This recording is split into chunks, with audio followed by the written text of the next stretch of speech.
Hello guys, welcome back to our channel. இப்போ நம்ம பார்க்க போகிற ஒயிட் சாஸ் பாஸ்தா ரெசிபி. வாங்க ஃபுல் வீடியோ பார்ப்போம். வீடியோக்குள்ளே போகலாம்.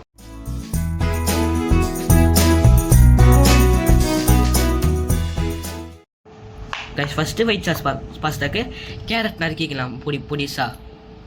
மறக்காம இந்த வீடியோ பிடிச்சினா லைக், ஷேர், சப்ஸ்கிரைப், கமெண்ட் பண்ணிட்டு போங்க.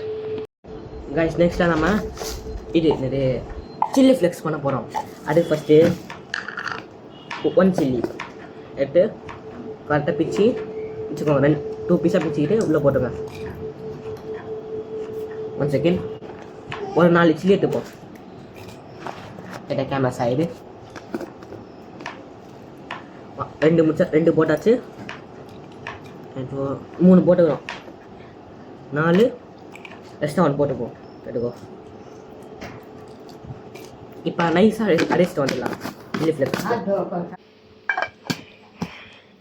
ஃபஸ்ட்டு க்ளோஸ் பண்ணிக்கோங்க. இப்போ மிக்ஸி ஜார் அண்டை போய்க்கோங்க.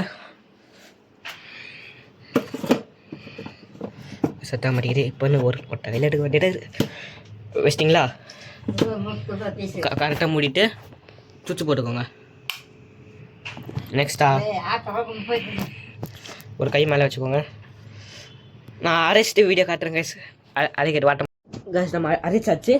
எப்படிக்குன்னு வாங்க பார்க்கலாம். வாங்க காட்டுறேன். இதாக நம்ம அரைச்சிட்டு இந்த மாதிரி நீங்களும் நைஸாக அரைச்சி வச்சுக்கோங்க. எங்கள் மிக்ஸி கொஞ்சம் அரைக்கலை, ஆனால் பரவாயில்ல. வாங்க ரெடி பண்ண சில்லி ஃப்ளெக்ஸ் இப்போ இருக்குது பாருங்கள். நல்லா நைஸாக கட் வந்துக்குது. அதே நெக்ஸ்ட்டாக கேரட்டு நம்ம நைஸாக கட் பண்ணி வச்சு பார்த்துக்கோங்க. அப்படியே நைஸாக குடம்பு மிளகா நல்லா கட் பண்ணிக்கோங்க. நெக்ஸ்ட்டாக பூண்டு எடுத்துக்கோங்க. இது வரைக்கும் 3 இன்க்ரீடியன்ஸ் எல்லா ஐட்டம்ஸ் இருக்குது. சில்லி ஃப்ளெக்ஸ், குடம்பு மிளகா, கேரட், பூண்டு, சீஸ். வாங்க அப்படியே எடுத்து போயிடலாம். ஸ்டவ் பட்டு வச்சு உப்பு போட்டுக்கலாம். நெக்ஸ்ட்டு பாஸ்தா போடலாம். டால்டா போட்டுக்கலாம். பட்டர் போட்டதுக்கப்புறம் பூண்டு போட்டுக்கலாம். அதுக்கு நெக்ஸ்ட்டாக குடம்பு மிளகா போடலாம். குடம்பு மிளகா போட்டாச்சு பாருங்க. மிக்ஸ் பண்ணிக்கோங்க. நல்லா பாஸ்தா வேகுது.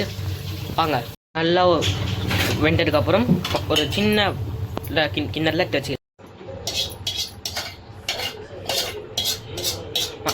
சின்ன கண்டெய்னருக்கு ட்ரான்ஸ்ஃபர் பண்ணிக்கலாம்.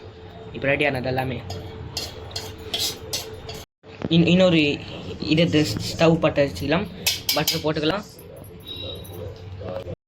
பட்டர் போட்டு கோதுமை மாவு போட்டுக்கலாம். போட்டு நல்லா மிக்ஸ் பண்ணிக்கலாம். மில்க் சேர்த்துக்கலாம். மில்க் சேர்த்து கரெக்டாக எல்லாமே மிக்ஸ் ஆகிற வரைக்கும் நல்லா பார்த்துக்கலாம். இது பாஸ்தாவும் ரெடி ஆயிடுச்சு. கரெக்டாக வெந்துடுச்சு. ரெடி பண்ணி தனியாக வச்சு இந்த வெஜிடபிள்ஸ் உள்ள சேர்த்துக்கிட்டாச்சு. நெக்ஸ்ட்டாக சில்லி ஃப்ளெக்ஸ் போட்டுக்கலாம். சில்லி ஃப்ளெக்ஸ் போட்டு நல்லா பாஸ்தா எடுத்து நல்லா கோல்டு வாட்டர் ஊற்றிக்கலாம். இந்த பாஸ்தா போடலாம்.